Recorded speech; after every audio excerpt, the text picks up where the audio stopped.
the heart of this nation, under skies so blue, there's a spirit that's stirring, values strong and true.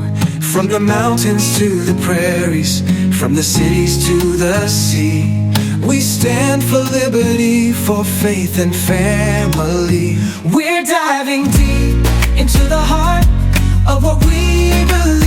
Okay, so get this, right?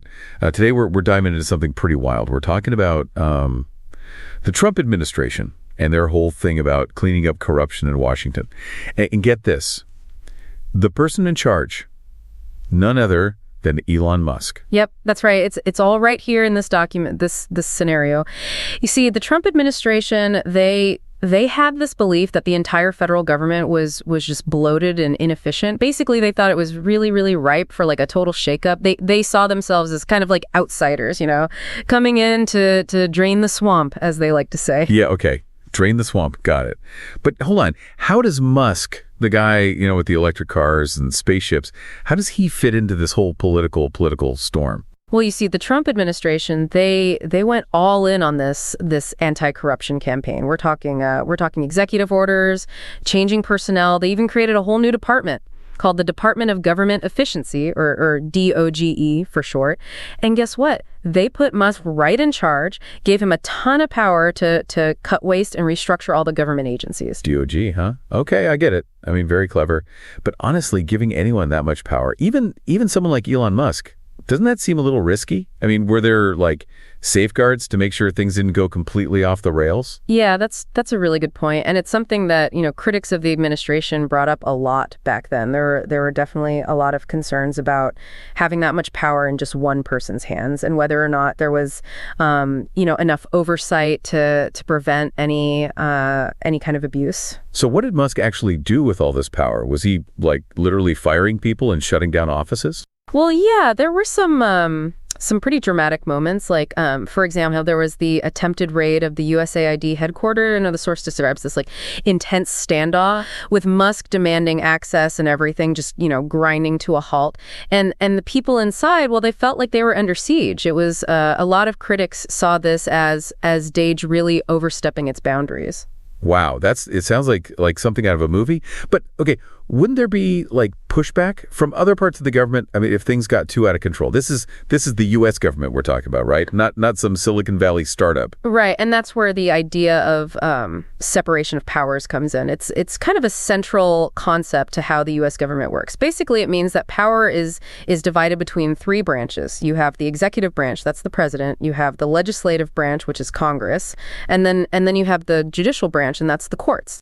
So it's like they're different teams, each with their own like area of expertise, and they're supposed to keep each other in check. Yeah, exactly. The idea is that, no one branch can become too powerful. That way you can prevent any one person or any one group from having like complete control. And in this case, the judicial branch did push back. There was a judge in New Jersey, and he actually blocked DOGE from getting access to certain records from the Treasury Department. He argued that it was an overreach of their authority. Wow. So even Elon Musk couldn't just, do whatever he wanted. It sounds like this judge had some serious guts, like, standing up to him and the entire Trump administration. Oh, yeah. It was definitely a bold move. And it shows just how important the judicial branch can be, like, as a check on the executive branch.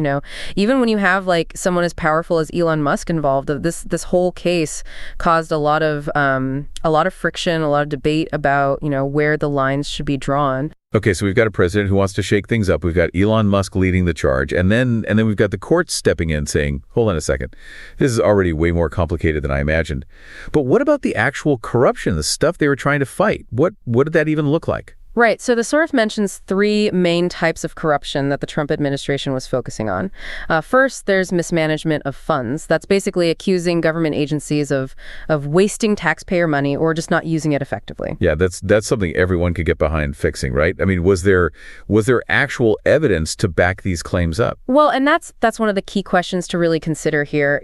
This source, it's presenting the Trump administration side of things, but it's really important to dig deeper, to ask, like, was there really concrete evidence of this widespread mismanagement, or was it more about perception, political posturing? Yeah, good point. So what were the other types of corruption that they were going after. Okay, so the second type was conflicts of interest. That basically means that someone in the government is using their position for personal gain. Imagine a government official awarding some contract to a company they secretly own. That would be a conflict of interest, right? Because they're personally benefiting from a decision that they're making in their official capacity. Oh, okay, I see. It's like when a referee favors a certain team because they bet on them. All right, so what was the third type of corruption? The third thing they were targeting? Right. So the third one was inefficient practices. And that's a little bit broader. This could include things like, bureaucratic red tape or outdated systems or just general sluggishness in how things get done. Okay, so they were going after wasteful spending. They were looking at, shady dealings and then slow-moving bureaucracy. I mean, that's a pretty ambitious agenda, to be honest.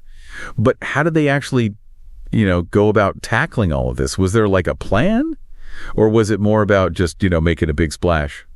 With stuff like that USAID raid. Well, one of their main strategies was transparency. That's the idea of making all the government operations more open, more accountable to the public. They thought that if they, shed light on how things work, that would kind of naturally, deter corruption and inefficiency. Yeah, that makes sense. But how do you actually make like the whole government more transparent? Was it just releasing more documents or something? Well, it was partly that, but they also went further. They wanted to make it easier for people to track government spending, to see how decisions are being made, and even to monitor how the different agencies are performing.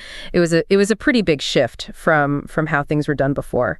I can imagine that not everyone was, super thrilled about that. Was there pushback against this whole transparency idea too? Oh, absolutely. I mean, a lot of people supported, the idea of transparency, like in principle, but there were some critics who saw it as a way to kind of disrupt the government operations, potentially even, paralyzing agencies with too much scrutiny. Yeah, it sounds like there were a lot of strong opinions on both sides of this. Definitely. And this whole debate about transparency, it's still very legit today. It raises really important questions about how we balance the need for accountability with the need for government to actually be able to function effectively.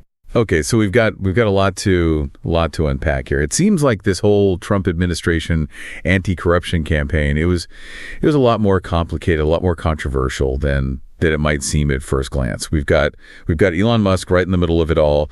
We've got a clash between different branches of government, and then we've got this big debate about transparency. This is already making my head spin. And we're just getting started. In the next part of our deep dive, we're going to explore how this whole crusade against corruption, how it connects to the bigger political landscape at the time. Specifically, the MAGA movement.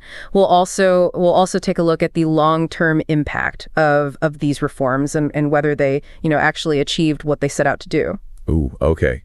Stay tuned, everyone. Things are about to get even more interesting.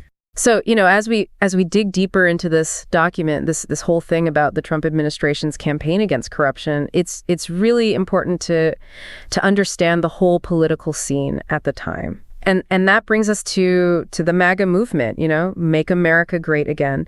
This whole movement, it was fueled by the sense of economic anxiety and a lot of people feeling culturally displaced. And it really played a huge role in Trump's rise to power. Yeah, I remember that phrase. It was everywhere back then. But okay, how does this MAGA movement connect to the whole anti-corruption crusade, the thing we've been talking about? Right. So the document, it suggests that Trump, he kind of cleverly positioned himself as the champion of the forgotten man, the average American, the one who felt ignored by the whole political establishment, the whole drain the swamp idea in Washington. It really resonated with his base, who saw, career politicians and all the bureaucrats as just corrupt and out of touch. So the whole anti-corruption campaign, it wasn't just about good governance. It was also a political strategy. Exactly, yeah. By targeting this perceived corruption in Washington, Trump was basically, taking aim at the whole system, the very system that his supporters they felt had failed them. And this created a really like potent narrative, one that resonated with his base and really helped to solidify his political power. That's pretty fascinating. How a whole policy initiative can also be a smart political move. But okay, this document, it also talks about a lot of pushback against these reforms. Was everyone on board with this whole like this drain a swamp idea? Oh, not at all. No. A lot of people, I mean, even some people within the government, they saw these actions as way too aggressive, as really disruptive and even, potentially dangerous. Critics, they argued that concentrating so much power in DOGE and especially in Musk's hands, it could lead to like abuses of power, and that it could even undermine the whole democratic process. So it wasn't just about like disagree with how they were doing things. Some people were against the whole idea of this anti-corruption crusade. Yeah, exactly. Some argued that the whole idea of this widespread corruption, it was exaggerated, maybe even made up, and that the real goal was just to consolidate power, to target their political rivals. I mean, remember these were really politically charged times, and the document it acknowledges that these reforms they were seen through a partisan lens. Yeah, it sounds like there were valid concerns on both sides. But okay, let's switch gears a little bit here. Earlier we were talking about that judge in New Jersey, the one who blocked DOGE from getting access to those Treasury records. What was the legal basis for that decision, and what does it tell us about the whole like checks and balances thing in our government? Right. That's a really great question. And it gets to like the core of how power is shared in the US system. The judge's ruling, it was based on this whole idea of separation of powers, the thing we talked about earlier. Basically the judge decided that DOGE as part of the executive branch was overstepping its authority, by trying to get access to records from the Treasury Department, which is part of a totally different branch of government. So even though DOGE had like a mandate from the president to get rid of corruption, they couldn't just like walk into any agency and demand whatever they wanted.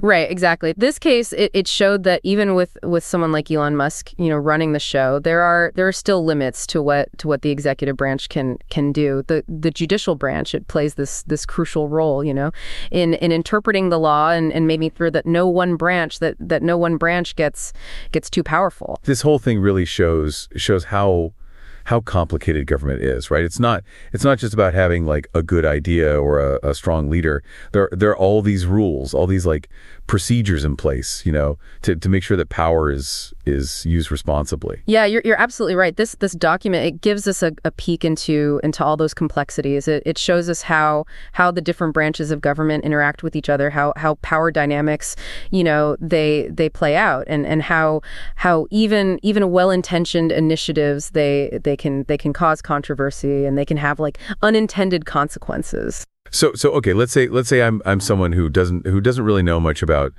politics or government. Why should I care about any of this? What's the takeaway here for me? That's a great question, and it's one that we should all be asking ourselves, understanding how the government works and how power is balanced within it. It's really important for everyone, not just the political experts. These systems, they affect our everyday lives in so many ways, from the taxes we pay to the services that we receive. Yeah, it's easy to feel disconnected from all of this, but you're right. It really does affect us all. So where do we go from here? What are some of the long-term effects of this whole anti-corruption crusade and all the political battles that surrounded it? Okay, so in the final part of our deep dive, we're gonna explore those lingering questions. We'll look at how these reforms, how they shaped how people saw the government, whether they actually led to like lasting changes in efficiency and accountability, and how how people like Elon Musk, how they were affected by getting involved in this whole political whirlwind. Sounds like there's still a lot to unpack here. This document has given us a lot to think about, but I'm ready to dive in even deeper.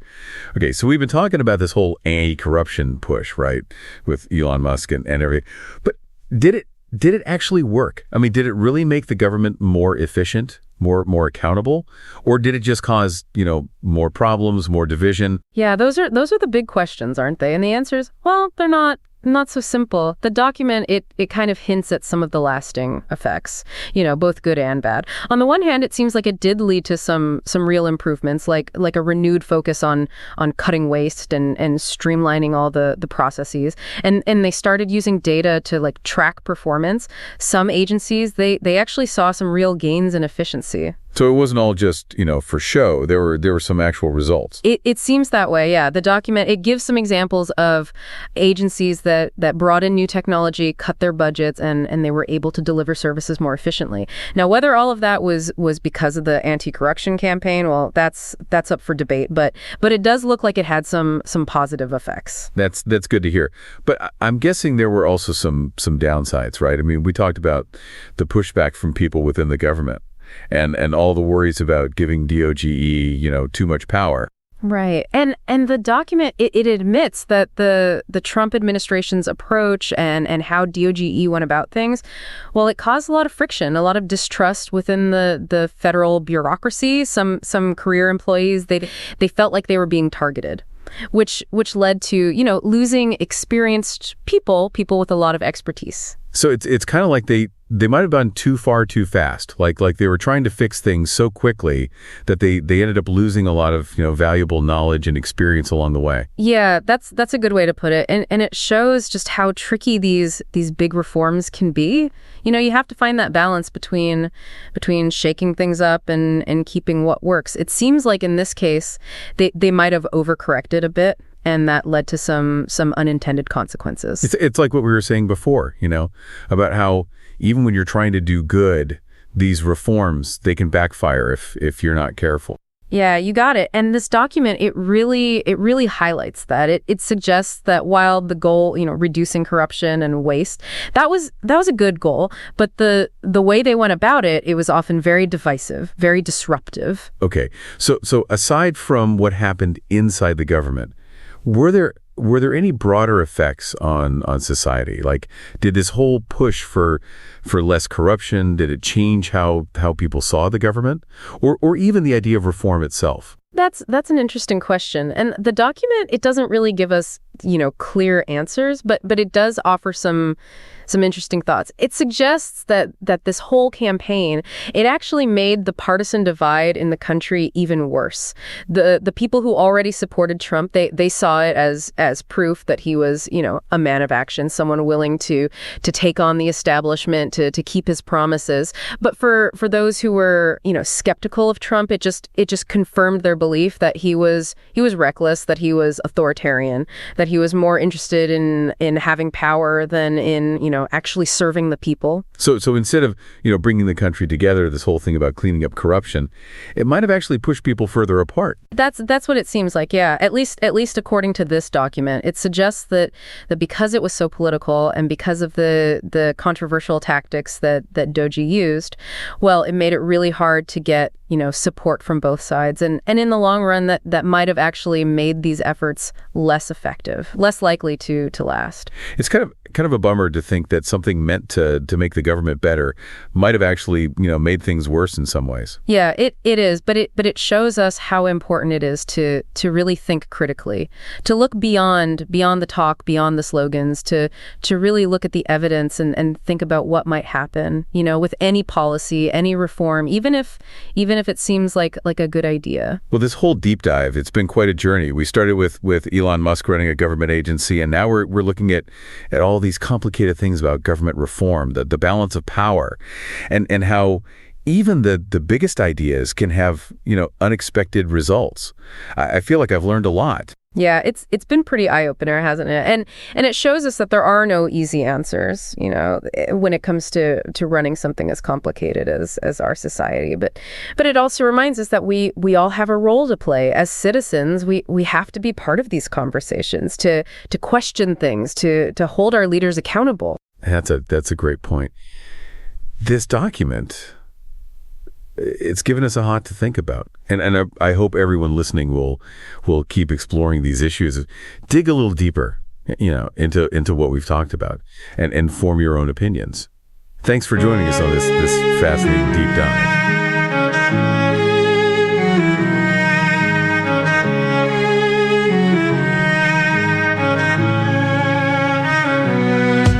In the heart of this nation, under skies so blue, there's a spirit that's stirring, values strong and true. From the mountains to the prairies, from the cities to the sea, we stand for liberty, for faith and family.